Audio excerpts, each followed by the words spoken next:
Olá! Bem-vindos ao nosso espaço aqui no Editorial Quantum Docs para uma análise aprofundada. Sou Ana. E eu sou o André. Hoje o papo é sobre umas ideias bem ah, instigantes do físico Thomas Campbell. Vamos falar de realidade, de intuição, sabe? E de como a gente pode talvez lidar melhor com nossos medos. Isso aí. A gente mergulhou numa conversa com ele, né? E a ideia aqui é destilar o essencial. Tipo, como que a intuição e o intelecto conversam? Ou brigam às vezes. E como que entender isso pode ajudar no nosso crescimento, sem complicar demais, né? Perfeito. Então vamos começar por um ponto que ele bate muito na tecla. A nossa cultura que, assim, idolatra o intelecto e meio que esquece da intuição. É verdade. Ele usa até uma imagem forte, né? Diz que o intelecto, com aquela lógica toda, o julgamento, funciona quase como um valentão. Um valentão? Como assim? Tipo, abafando a voz mais sutil da intuição, sabe?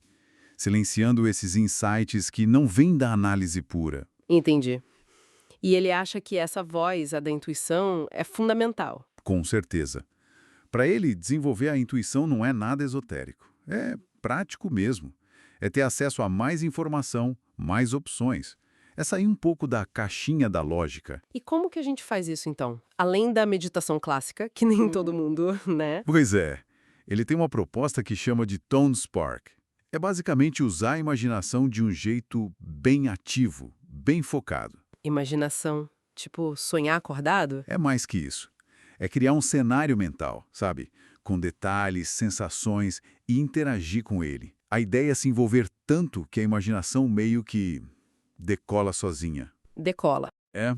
Tipo, você começa imaginando um diálogo, por exemplo, e de repente as respostas que vêm não parecem mais ser só suas, parecem vir de um lugar mais profundo, de uma fonte maior de insights.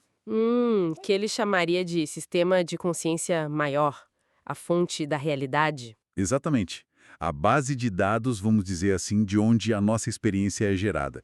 E isso leva a outro ponto-chave dele: o medo. Ah, o medo. Ele fala bastante disso, né? Muito.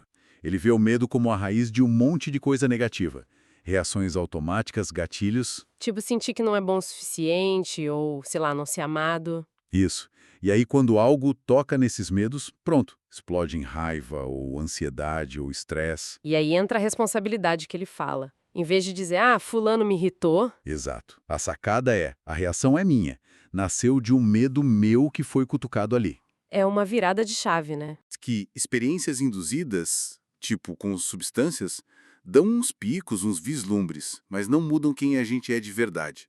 O trabalho é interno. Faz sentido. E ele dá alguma ferramenta para esse trabalho interno? Ouvi falar dos binaural beats? Sim, os binaural beats são uma ferramenta que ele menciona. É interessante. Usam sons com frequências um pouquinho diferentes em cada ouvido. Tipo, Sei lá, 100 Hz num ouvido, 104 no outro. O cérebro percebe essa diferença e cria uma batida fantasma, nesse caso de 4 Hz. 4 Hz. E isso faz o quê? Essa frequência está ligada ao estado cerebral teta, aquele estado mais relaxado de meditação profundo, sabe?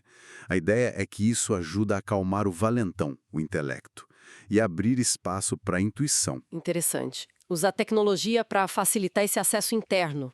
E aquelas ideias de vidas passadas, como isso entra na visão dele? Olha, a visão dele é menos sobre reencarnação literal e mais sobre acessar essa base de dados gigantesca da consciência maior. A tal base de dados de novo. É, que teria informação sobre tudo, né? Passado, presente, futuro, todas as possibilidades. Às vezes uma informação que parece vir de uma vida passada simplesmente emerge. E por que isso aconteceria? Ele sugere que podem ser tipo chamados para despertar. Chamados para despertar? Como assim? Entendi. Não seriam só ecos aleatórios, mas talvez informações úteis para o nosso crescimento? Exato. É uma possibilidade. Então, juntando tudo isso, o caminho que ele parece apontar é meio que encontrar um equilíbrio, né? Cultivar a intuição, mas também encarar nossos medos, assumir a responsabilidade pelas reações. Isso. E focar em mudar quem a gente é, não só como a gente age. Uma transformação mais de dentro para fora. E o resultado disso seria uma vida com mais insights, talvez? Menos estresse? Potencialmente, sim. Mais informação disponível, talvez mais sincronicidades, aquelas coincidências que parecem ter um significado, e uma navegação pela vida que usa mais a sabedoria intuitiva junto com a lógica. Legal. Isso deixa a gente com uma pergunta no ar, né? Se a intuição pode vir dessa consciência maior, ou até de outras fontes, como é que a gente aprende a discernir? Tipo, como saber o que é um insight útil e o que é só ruído mental ou até influência externa, sem entregar nosso poder de escolha? Ótima questão para a gente continuar refletindo. É um ponto crucial mesmo. Bom, por hoje acho que exploramos bastante coisa interessante, né? Com certeza, foi uma boa conversa. Agradecemos muito a quem nos ouviu e se conectou com a gente nessa exploração das ideias do Thomas Campbell.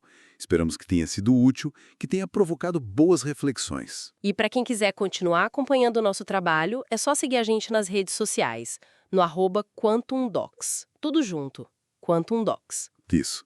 E tem também nosso site de estudos e pesquisas, o studios.quantumdocs.space e o nosso portal geral, o quantumdocs.space. Valeu, pessoal! Até a próxima!